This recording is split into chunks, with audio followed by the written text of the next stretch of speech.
Hello friends. मेरे channel में आप लोग का पुनः एक बार स्वागत है। आज हम बिहार एसएससी का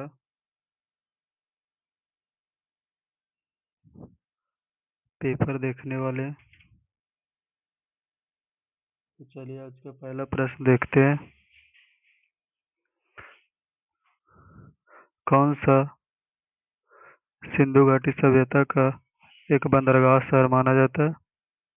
सिंधु घाटी सभ्यता का एक बंदरगाह शहर कौन? ये चारों ऑप्शन माना जाता है: हड़प्पा, रोपड़, बनवाली या लोथल। तो कौन सा सिंधु घाटी सभ्यता का एक बंदरगाह शहर माना जाता है? तो ये लोथल को माना जाता है। यानी इसका आंसर कुछ होगा लोथल। फिर आगे है दूसरा प्रश्न।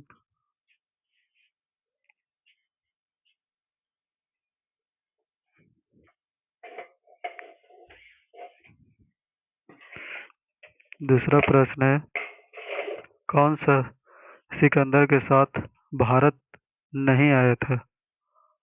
सिकंदर के साथ भारत कौन नहीं आया था? तो इसका आंसर हो जाएगा सी, डायमेकस। निरियाकस आया था, सेक्टिस आया था, अरिस्टोबुलस ये भी आया था। डायमेकस है जो नहीं आया था। इसका राइट आंसर हो जाएगा सी नंबर। आगे है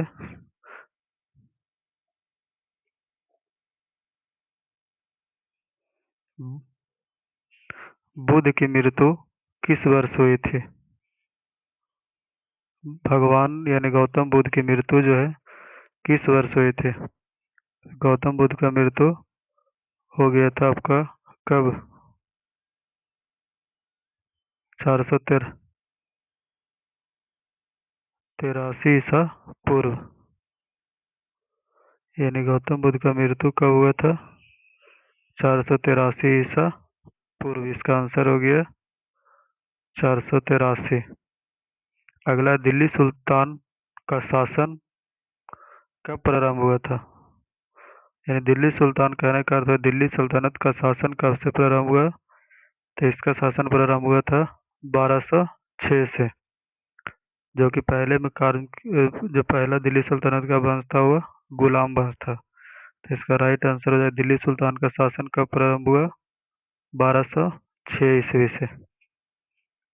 आगे है अगला प्रश्न, पांचवा नंबर। रामचरितमानस रामचरितमानस जो ग्रंथ है वो अवधी भाषा में है। उसके रचयिता कौन है? रामचरितमानस के रचयिता कौन है? तो इसका राइट आंसर हो जाएगा तुलसीदास। यानी रामचरितमानस के रचयिता कौन है? तुलसीदास।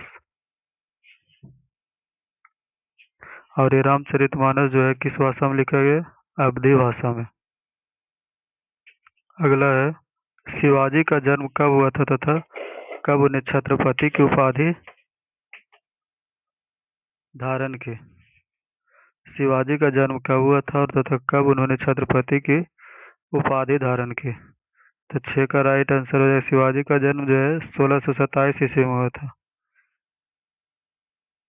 और उन्होंने छत्रपति की उपाधि 1674 ईस्वी में धारण किया था। यानी इसका राइट आंसर हो जाएगा डी नंबर। शिवाजी का जन्म 1627 में तथा छत्रपति की उपाधि 1674 में। आगे है, 1857 ईस्वी का जो विद्रोह हुआ था वो किसने शुरू किया था? तो 1857 का विद्रोह किसने शुरुआत किया था? तो 7 का ए नंबर, सिपाहियों ने। यानी किसने शुरू किया था? सिपाहियों ने। 1857 का विद्रोह सबसे पहले शुरू किया था सिपाहियों ने। अगला प्रश्न है 8वां नंबर। स्वदेशी आंदोलन के दौरान किसकी अध्यक्षता में कोलकाता में एक नेशनल कॉलेज की शुरुआत की गई थी? स्वदेशी आंदोलन के दौरान किसकी अध्यक्षता में कोलकाता में एक नेशनल कॉलेज की शुरुआत की गई थी? तो 8 का आंसर है दो अरविंद घोष। स्वदेशी आंदोलन के दौरान किसकी अध्यक्षता में कोलकाता में एक नेशनल कॉलेज की शुरुआत की गई थी? तो इसका आंसर हो राइट आंसर हो गया 8 का दो। यानी कौन थे? अरविंद घोष। चलिए अगला प्रश्न देखते हैं। 9वां नंबर। भगत सिंह ने सेंट्रल असेंबली में बम फेंका था, तो उनके साथ और कौन थे जो सेंट्रल असेंबली में बम देने दोनों मिलकर साथ में भगत सिंह के साथ कौन थे? तो 9 का राइट आंसर हो जाएगा सी, यानी बटुकेश्वर दत्त और भगत सिंह दोनों साथ में थे। भगत सिंह ने सेंट्रल असेंबली में बम फेंका था, तो उनके साथ और कौन थे? बटुकेश्वर दत्त के साथ। चलिए अगला प्रश्न 10 नंबर देखते हैं। भारत छोड़ो आंदोलन के संदर्भ में महात्मा गांधी को कहाँ बंदी बनाया गया था? भारत छोड़ो आंदोलन के संदर्भ में महात्मा गांधी को कहाँ से बंदी बनाया गया था? बम्बई से, यानी इनको बंदी बनाया गया था बम्बई से। भारत छोड़ो आंदोलन के संदर्भ में महात्मा गांधी को कहाँ से बंदी बनाया गया था? बम्बई से। अगला प्रश्न है, चंद्र ग्रहण कब होता है?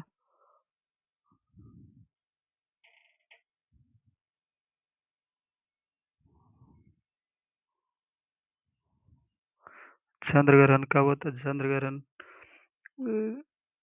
कब होएगा? तो चंद्र ग्रहण होता है 11 के 2 नंबर, जब पृथ्वी सूर्य और चंद्रमा के बीच आ जाता है।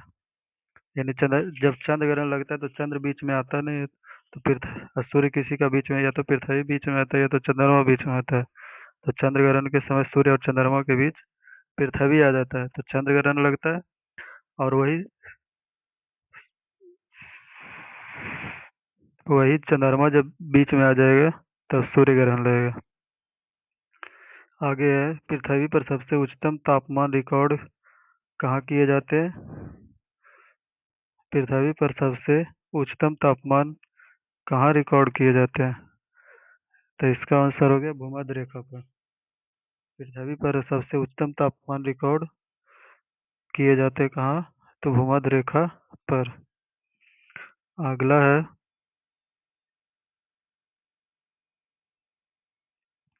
निम्नलिखित में से कौन सा एक चलवासी कृषि नहीं है? चलवासी कहने का अर्थ हुआ इधर से उधर, एक जगह से दूसरी जगह तीसरी जगह, ऐसे इस प्रकार नहीं है। तो है इसका आंसर है जो चलवासी कृषि नहीं है। झूमिंग तो है ये कि झूम झूम करके अनेक स्थान से दूसरे स्थान से। तो 13 का राइट आंसर हो जाएगा डी नंबर, फेजेंडा। चेना, मिल्पा, झूमिंग ये सब चलवासी कृषि है, एक स्थान से दूसरे स्थान हो सकता है फेजेंडा, मगर नहीं होगा। तो इसका राइट आंसर हो जाएगा चलवासी कृषि नहीं है, फेजेंडा। दक्षिणी अमेरिका के निम्नलिखित में एक ही देश से होकर मकर रेखा नहीं गुजरती है? 14 का आंसर हो जाएगा 2, बोलीविया से नहीं गुजरती है मकर रेखा। चिली से, पराग्वे से, ब्राजील से, तीनों देशों से गुजरती है, जबकि यहाँ से बोलीविया से नहीं गुजरती है। कौन सी रेखा? मकर रेखा।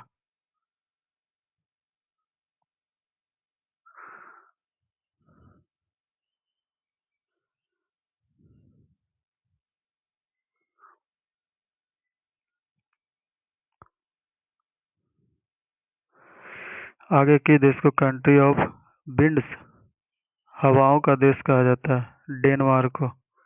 के देश को कंट्री ऑफ विंड्स यानी हवाओं का देश कहा जाता है? डेनमार्क को। के देश को के देश को कंट्री ऑफ विंड्स यानी हवाओं का देश कहा जाता है? डेनमार्क को। अगला दिया, किस भारत के किस राज्य को चीनी का कटोरा कहा जाता है? भारत के किस राज्य को चीनी का कटोरा कहा जाता है? तो 16 का राइट आंसर है ये उत्तर प्रदेश का, यानी चीनी सबसे ज्यादा उत्तर प्रदेश में होता है। भारत के किस राज्य को चीनी का कटोरा कहा जाता है? उत्तर प्रदेश को। अगला प्रश्न है 17 नंबर। ऑपरेशन फ्लड का संबंध किससे है? तो इसका संबंध है दुग्ध उत्पादन एवं वितरण से। ऑपरेशन फ्लड का संबंध किससे? दुग्ध उत्पादन एवं वितरण से।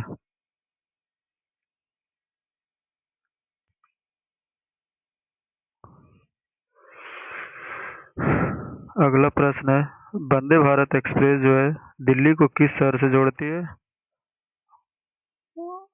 वाराणसी से, यानी पहला वंदे भारत इन दो शहरों के बीच चलाया गया था। तो वाराणसी से दिल्ली, यानी दिल्ली वाराणसी को जोड़ता है। तो वंदे भारत एक्सप्रेस दिल्ली को किस शहर से जोड़ता है? वाराणसी से, यानी बनारस से। अगला, एयर इंडिया की स्थापना कब की गई थी? एयर इंडिया की स्थापना 1932 में, जून 1932 में किया गया था। एयर इंडिया की स्थापना कब की गई थी? जून 1932 में। अगला प्रश्न है 20 नंबर। राजा सांची अंतर्राष्ट्रीय हवाई अड्डा जो है वो कहाँ स्थित है? राजा सांची हवाई अड्डे कहाँ स्थित है? तो इसका आंसर है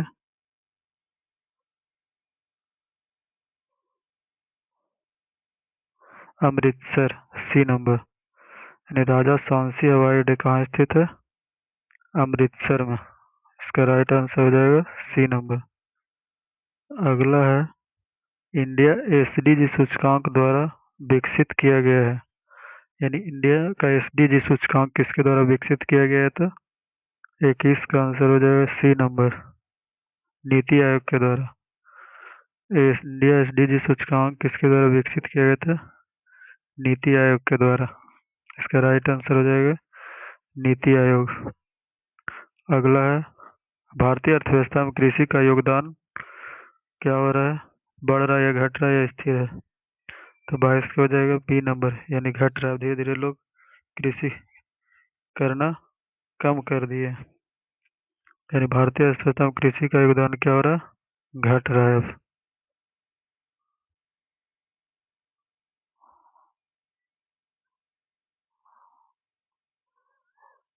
इसका राइट आंसर हो जाएगा बी नंबर।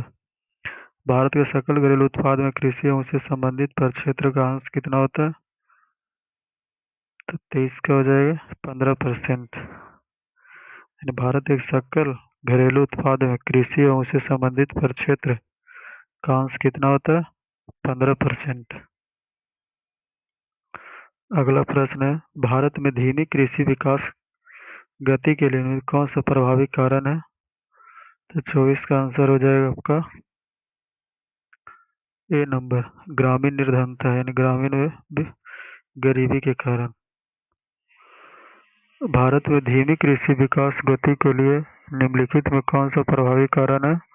तो ग्रामीण निर्धनता, ग्रामों में निर्धन यानी गरीब के कारण। अगला प्रश्न है, स्वर्ण ट्रांस यानी रिजर्व ट्रांस निर्दिष्ट किसे करता है? स्वर्ण मतलब सोना। सोना को ट्रांस जो है किसके माध्यम से किया जाता है? तो 25 का आंसर हो जाएगा आपका डी नंबर, आईएमएफ के द्वारा इसके सदस्यों को प्रदत्त एक साख प्रणाली के द्वारा।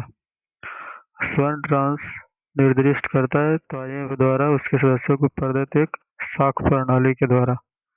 25 का आंसर हो जाएगा डी नंबर।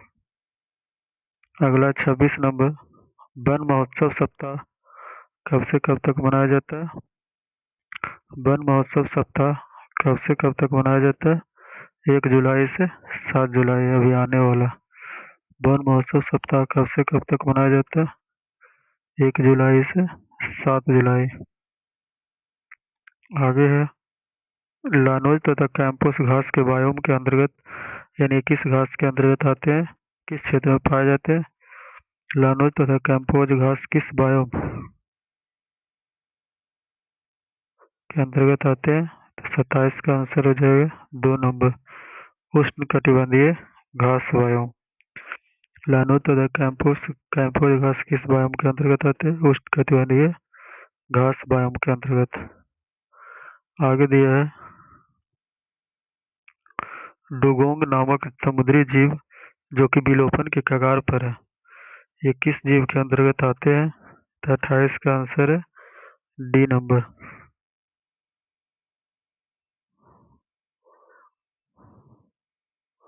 डी नंबर में हो गया, स्तनधारी के अंतर्गत आते हैं। स्तनधारी यानी मैमल्स के अंतर्गत कौन आते हैं? तो इसका था कि डुगोंग नामक समुद्री जीव जो विलोपन के कगार पर, ये क्या है? तो ये स्तनधारी के अंतर्गत आते हैं, मैमल्स के अंतर्गत। अगला है, सर्वाधिक जैव विविधता कहाँ पाई जाती है? सर्वाधिक जैव विविधता कहाँ पाई जाती है? तो उष्णकटिबंधीय वर्षा वनों में। सर्वाधिक जैव विविधता कहाँ पाई जाती है? उष्णकटिबंधीय वर्षा वनों में। अगला प्रश्न है, जैव विविधता का अर्थ क्या है? तो जैव विविधता का अर्थ क्या है? तो एक निर्धारित क्षेत्र में विभिन्न प्रकार के पादप एवं जंतु। जैव विविधता का अर्थ क्या है? एक निर्धारित क्षेत्र में विभिन्न प्रकार के पादप एवं जंतु।